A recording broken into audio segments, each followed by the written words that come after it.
வணக்கம். இது ஆதிக்கடவுள் YouTube channel. இந்த புரட்டாசி மாதத்தில் தர்ப்பணம் கொடுக்கறதுங்கிறத பார்த்தோம்னாக்கா மிக புனிதமான காரியமாக பார்க்கப்படுகிறது.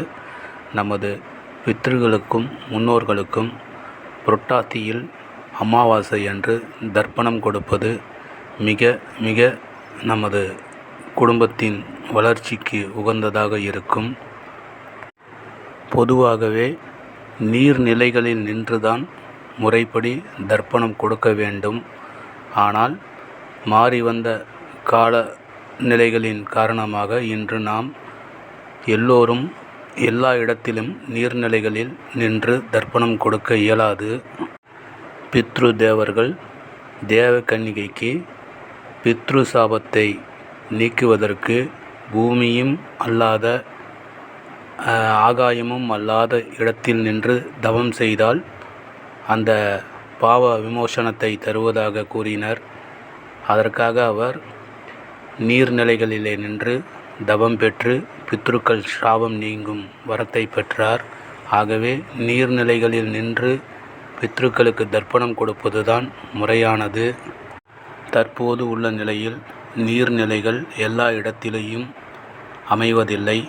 ஆகவே நீர்நிலைகள் இல்லாத இடத்தில் இருப்பவர்கள் தர்ப்பணம் கொடுக்க வேண்டுமென்றால் வாழை மரங்கள் இருக்கின்ற இடங்களிலே நீங்கள் தர்ப்பணம் கொடுக்கலாம். தர்ப்பணம் கொடுப்பதிலே மிக முக்கியமானது எள்ளீர் தண்ணீர் கொடுப்பது.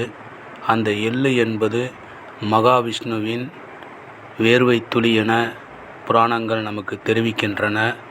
அப்படிப்பட்ட எள்ளு நமது முன்னோர்களுக்கு ஒரு எள்ளு ஒரு நாளின் உணவு என்று கூறப்படுகிறது. ஆகவே எள்ளு தண்ணீரும் கொடுப்பது மிக முக்கியமானது.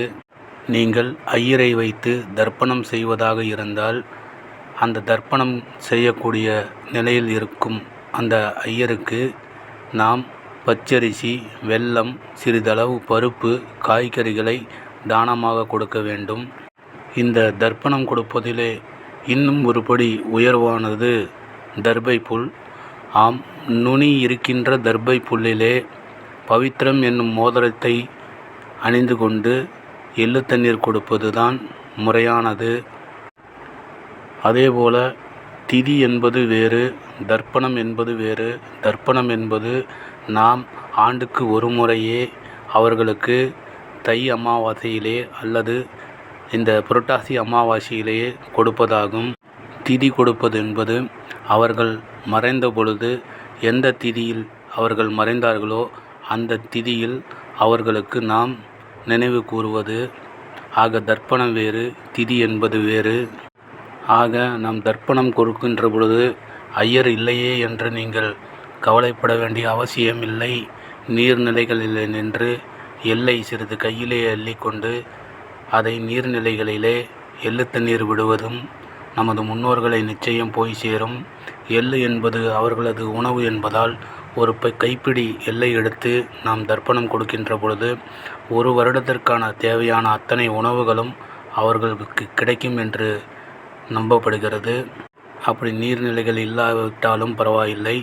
நீங்கள் வாழை மரங்கள் இருக்கின்ற இடங்களிலே அதே முறையில் நீங்கள் தர்ப்பணம் கொடுக்கலாம்.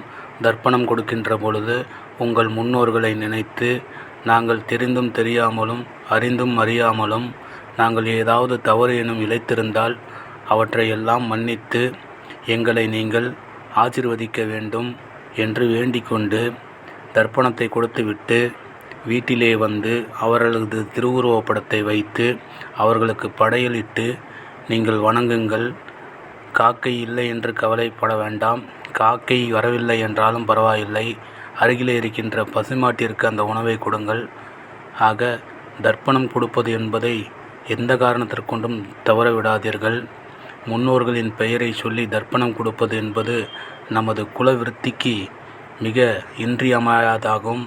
ஆகவே இந்த புரட்டாசி அமாவாசை அன்று தவறாமல் நீங்கள் எள்ளு தண்ணீரும் தர்ப்பணமும் கொடுத்து முன்னோர்களை வழிபட்டு வாருங்கள்.